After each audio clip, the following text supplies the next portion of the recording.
जैसा कि हमने लास्ट एपिसोड में देखा था, एमसी ने क्वीन ऑफ रेड्स को एक क्वेस्ट देके अपने पास ही समन कर लिया था। पर क्वीन ऑफ रेड्स सीओ योजन को अपनी फैमिली और अपने आसपास रहने वालों की चिंता हो रही थी, जिनका वो बहुत समय से ख्याल रख रही थी। इसीलिए वो एमसी से भीख मांगने लग जाती कि प्लीज उन सबको भी यहाँ समन कर लो। पर वो ना तो एमसी के सिटीजन्स थे, ना ही एमसी के पास इतना पैसा था कि उसके इतने सारे लोगों को यहाँ पर समन किया जा सके। पर एमसी फिर भी कोशिश करता है और सीओ योजन के एक चूहे के थ्रू इनके फैमिली मेंबर्स को खाना वाना पहुंचा देता है। इससे इस लड़की का ट्रस्ट इंक्रीज हो जाता है और एमसी कहता है कि प्लीज मुझ पे पूरा भरोसा करो। और चूंकि इस लड़की के पास एमसी को भरोसा करने के अलावा और कोई चॉइस ही नहीं थी और ये लड़की एमसी की पावर से बहुत ज्यादा अमेज थी, इसीलिए वो एमसी को पूरा भरोसा कर रही थी। और थोड़ी ही देर में इस लड़की का ट्रस्ट इतना ज्यादा हो जाता है कि लॉयल्टी भी अवेकन कर लेती है और साथ ही साथ ये वेसल बनने की रिक्वायरमेंट्स को भी पूरा कर लेती है। तो एमसी इसको वेसल बना देता है और इस लड़की की पावर्स भी अब बहुत ज्यादा बढ़ जाती हैं। और साथ ही साथ अब एमसी के पास किसी पे भी नजर रखने के लिए एकदम परफेक्ट आर्मी भी आ चुकी है। पर एपिसोड शुरू करने से पहले INOSC God thank you for 120 rupees super chat. Thanks for supporting my channel, it means a lot. तुम लोगों का ये छोटा सा सपोर्ट भी मेरे लिए बहुत ज्यादा मायने रखता है और ये मुझे बहुत ज्यादा मोटिवेशन देता है ऐसे ही और भी ज्यादा अच्छा कंटेंट बनाने के लिए। ऐसे ही अपना सपोर्ट बरकरार रखना और मैं इससे भी अच्छा कंटेंट यहाँ लाता रहूंगा।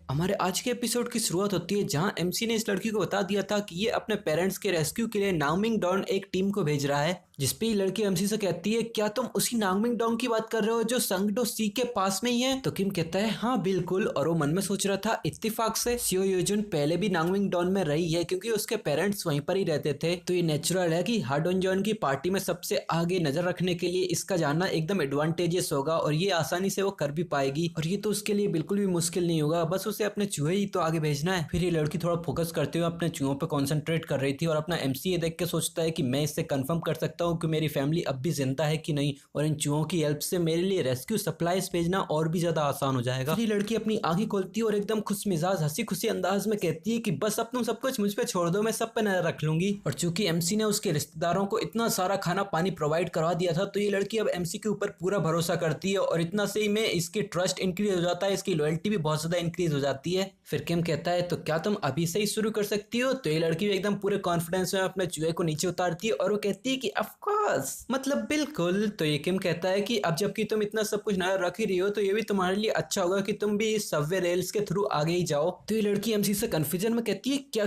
क्या तुम बुसान लाइन की नंबर 1 लाइन की बात कर रहे हो? जिसके लिए किम हाँ करता है और वो कहता है कि मैं प्लान कर रहा हूँ कि आगे के रेस्क्यू ऑपरेशंस भी मैं इसी लाइन से ही करूँ। जो सुन के तो ये लड़की बहुत ही ज्यादा घबरा जाती है और वो घबराते घबराते कहती है कि नहीं तुम ये नहीं कर सकते। उसके चेहरे से बहुत ज्यादा पसीने टपकने लगते हैं। ये देख के अपना एमसी भी कंफ्यूज हो जाता है और वो कहता है माफ करना पर ये क्यों? तो ये लड़की कहती है वहाँ संगमेन स्टेशन पे वहाँ पर बहुत ही बड़ा मॉन्स्टर है। तो किम कहता है ओ एक मॉन्स्टर। जो सुन के लड़की अपना सर हिला के हाँ करती है। अब ये देख के तो एमसी भी सोच में पड़ जाता है और वो सोचने लगता है एक मॉन्स्टर। तो किम इस लड़की की तरफ हाथ बढ़ाते हुए कहता है कि क्या तुम अपने एक चूहे को उसी मॉन्स्टर के पास भेज सकती हो? तो ये लड़की भी तुरंत ही अपनी पावर्स को एक्टिवेट करते हुए चिल्लाती है हाँ बिल्कुल। फिर ये एकदम फोकस करने लगती है और हमारा सीन चेंज होने लगता है। हमें किसी चूहे की स्क्विक स्क्विक की आवाज आती है और हमें सम्मेलन स्टेशन पे दिखाते हैं। यहीं पे ही एक वुडन चेयर के ऊपर एक चूहा तेजी से भाग के आया है और ये सामने कुछ देख के बहुत ही ज्यादा घबरा जाता है और ये बहुत ही धीमी धीमी आवाज में स्क्विक स्क्विक करने लगता है। वो सामने देखता है, सामने एक सरपेंट जैसा मॉन्स्टर है जिसके सामने एक ऑर्क जैसा वॉरियर कोई पुलअप्स जैसा कर रहा है। कोई ध्यान से ना देखे तो उसे तो यही लगेगा, पर कोई अगर फोकस करके ध्यान दे तो उसे पता चले कि वो ऑर्क वॉरियर तो ऐसा लग रहा है कि उसमें कोई जान ही नहीं बची है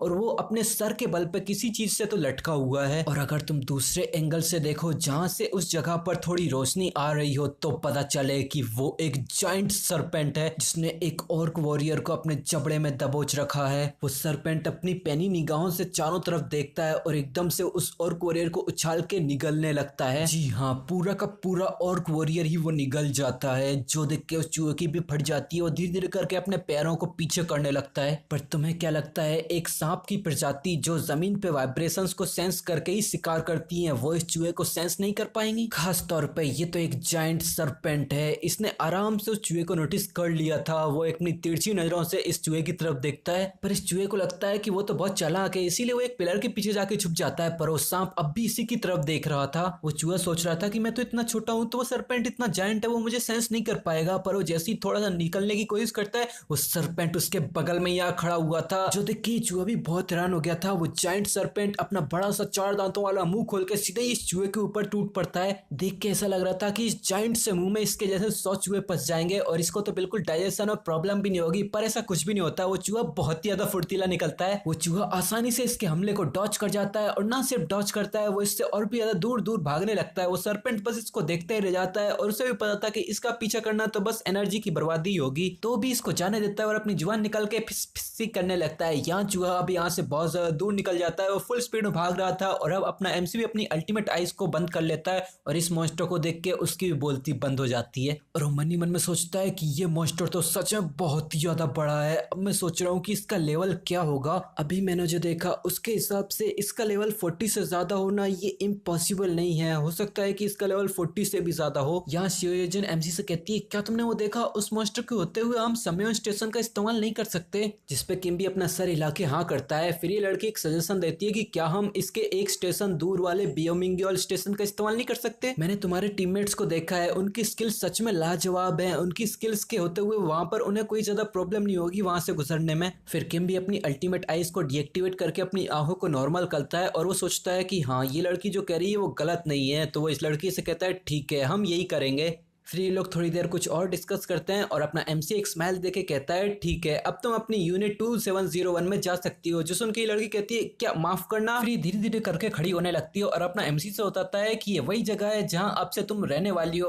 वैसे उस जगह पे थोड़ी सी क्लीनिंग की जरूरत पड़ सकती है, तो साफ सफाई तुम देख लेना। तो ये लड़की कहती है ठीक है समझ गई थैंक यू। फिर किम से कहती है कि ठीक है अब मैं चलती हूँ। तो एमसी कहता है ठीक है अपना ख्याल रखना। फिर ये लड़की यहाँ से जाने लगती है और अपना एमसी इस लड़की की तरफ देखते हुए सोचता है कि अगर मैं इसके जैसी सेम सिचुएशन में होता तो मैं भी इसके जैसा सेम प्लान लेके आता, पर ऐसा तभी होता अगर हम पहले मिले होते तो। पर अब मैं ऐसे प्लान के ऊपर राजी नहीं हो सकता और हमें घंटे नहीं पता कि इसका प्लान क्या है। हमें बस इतना पता है कि इस लड़की ने बोला है कि हमें दूसरे रास्ते से जाना चाहिए, पर अपना एमसी शायद ये नहीं करना चाहता। फिर अपने सिस्टम को एक्टिवेट करते हुए कहता है सोलर एनर्जी इलेक्ट्रिक जनरेटर को इंस्टॉल कर दो। इतना कहते ही एक और डिंग करके नोटिफिकेशन आती है। सोलर एनर्जी इलेक्ट्रिक जनरेटर का कंस्ट्रक्शन होना शुरू हो चुका है। इसे बनने में पूरे 23 घंटे 59 मिनट 59 सेकंड लगेंगे और हमें इस बिल्डिंग की टॉप पर दिखाते हैं जहां पर 2 सोलर पैनल्स बनना शुरू हो चुके हैं। और एमसी इसकी कंस्ट्रक्शन की स्पीड देखते हुए सोचता है इसकी रफ्तार तो सच में अच्छी है, बस 24 घंटे में ये पूरा बन के तैयार हो जाएगा। पर इतनी इलेक्ट्रिक एनर्जी भी मेरी 800 लोगों की पॉपुलेशन की पूर्ति नहीं कर सकती, ये तो उससे बहुत ही ज्यादा कम है। इतनी सी एनर्जी इतनी सारे लोगों की पूर्ति करने के लिए बहुत ही ज्यादा कम है। अब मुझे पैसा बचा के और भी ज्यादा फैसिलिटीज को इंस्टॉल करना पड़ेगा और इसके लिए मुझे काम करने वाले लोगों की संख्या बढ़ानी पड़ेगी। कम से कम मैंने यहाँ 3 शिफ्ट सिस्टम बना तो लिया है, बाकी पब्लिक फैसिलिटीज के लिए भी मुझे सेम ही चीज करनी पड़ेगी। यहाँ पर इसके 3 शिफ्ट सिस्टम की बस एक इमेज ही दिखाई गई है और जहां तक मुझे इसमें समझ में आ रहा है एमसी ने सोचा है लोग हंटिंग करके पैसा कमाएंगे, उसके बाद उसी पैसे को इसके शॉप में खत्म करेंगे और उसके बाद जिम का भी इस्तेमाल कर सकते हैं। और वो सोच रहा है कि ऐसी ही और भी फैसिलिटीज को लाया जाए जहां पर ये लोग अपना पैसा खत्म करेंगे और पैसा सारा अपने पास आएगा, जिससे मैं और भी ज्यादा ग्रो कर पाऊंगा। फिर अपने सिस्टम को एक्टिवेट करता है और वो कहता है कि ठीक है अब चलो शुरू करते हैं, ये समय है और भी ज्यादा हंटिंग करने का। फिर हमारा सीन चेंज होकर हडोंगयोंग की पार्टी पे आ जाता है जहां पर ये लोग एक किसी रेलवे स्टेशन में अपने सर पे हेडलाइट लगा के फुल स्पीड में जीत जान लगा के भाग रहे हैं। ऐसा लग रहा है कि फिर से इन लोगों के पीछे कोई पावरफुल मॉन्स्टर पड़ चुका है और होता भी कुछ ऐसा ही है। पीछे से एक मॉन्स्टर की दौड़ने की आवाज आती है तो हडोंगयोंग चिल्लाता है वो लोग आ रहे हैं, अब भागने का कोई जरिया नहीं है, सभी लोग फाइट के लिए तैयार हो जाओ। तो अब हडोंगयोंग की पूरी टीम अपने अपने हथियार लेके बिल्कुल तैयार हो जाती है फाइट के लिए और सामने हमें दिखाते हैं बहुत सारे खून के प्यासे चमगादड़ इन लोगों की तरफ चीखते चिल्लाते हुए बढ़ रहे हैं और ये लोग भी अपनी एड़ी चोटी का जोर लगा के अपने सारे धनुष बाण को चलाने लग जाते हैं। इन लोगों ने तो इन चमगादड़ों के ऊपर हमलों की बारिश ही कर दी थी, पर इतने सारे हमलों के बावजूद आसमान में उड़ते इन चमगादड़ों पर निशाना लगाना थोड़ा मुश्किल था। पर जब कुछ ज्यादा ही चमगादड़ मरने लगते हैं तो उनके बाकी साथी डर के मारे यहाँ से भागने लगते हैं। इन सारे चमगादड़ों के यहाँ से जाने के बाद आर्चर कहती है नाइस, ये तो बहुत अच्छा हुआ, क्या किसी को यहाँ चोट तो नहीं लगी? तो सामने से जवाब आता है नहीं हम सब ठीक हैं। फिर सामने से ये लड़की जिसने पॉइजन मिस्ट की एबिलिटी को अवेकन किया है, इसका नाम मैं भूल चुका हूँ, ये लड़की अभी परेशान लग रही थी और ये थोड़ा हिचकिचाते हुए कहती है कि किम जोन ने जो हमें उस जायंट स्नेक के बारे में बताया था सम्मेलन स्टेशन के, क्या हम सच में उसे अपने दम पे हरा सकते हैं? तो आर्चर भी थोड़ा सोचने में पड़ जाती है और वो कहती है कि मेरे ख्याल से चीजें सही होनी चाहिए, वैसे भी अगर कुछ चीजें गड़बड़ होने भी लगे तो वो तो हमें समन कर ही सकता है आसानी से। जो सुन के इस लड़की को भी थोड़ी राहत मिलती है और वो कहती है अरे हाँ वो ये भी तो कर सकता है, तो इस बारे में अब चिंता करने की तो कोई जरूरत ही नहीं है। और इन लोगों की बातों को अपना बेसबॉल यानी हाडोंग भी सुन रहा था। वो चलते चलते इनकी बातों को सुन के एक स्माइल देता है और वो कहता है, हाँ तुम लोगों को चिंता करने की जरूरत नहीं है, चलो आगे चलते हैं। फिर ये सारी टीम अब आगे बढ़ने लगती है। फिर हमें दिखाते हैं सम्यम स्टेशन के बोर्ड के ऊपर कुछ लोगों की परछाइयां पड़ती हैं और हमें दिखाते हैं ये अपनी बेसबॉल की टीम ही है और ये सभी लोग बहुत ही ज्यादा घबराए हुए लग रहे हैं। सामने कुछ देख के बेसबॉल भी अपने दांत पीसने लगता है। बबलू की भी आंखें फटी की फटी रह जाती हैं। उसके चेहरे पर खौफ साफ दिखाई दे रहा था। आर्चर भी डर के मारे अपना मुंह बंद कर लेती है। और हमें दिखाते हैं सामने के रास्ते पे बहुत सारे और सी कटी टूटी लाशें, आधी खाई गई और आधी फेंकी गई। ये डरावना और घिनौना सीन देख के पीछे पॉइजन मिस्ट की एबिलिटी वाली लड़की तो बिल्कुल उल्टी सी करने लग जाती है और पीछे से बेसबॉल कहता है, बस इसे थोड़ा और झेल लो और चलो आगे बढ़ते हैं, यहाँ से निकलते हैं। फिर ये लोग आगे चलने लगते हैं और सबसे आगे चलते चलते बेसबॉल सामने कुछ ऐसा देखता है जिसे देख के वो बहुत ही ज्यादा घबरा जाता है। उसने सामने कुछ ऐसा देख लिया था जिससे उसके भी रोंगटे खड़े होने लग जाते हैं। उसकी बॉडी वहीं पर ही फ्रीज हो जाती है और वो अपनी कांपती आवाज में कहता है,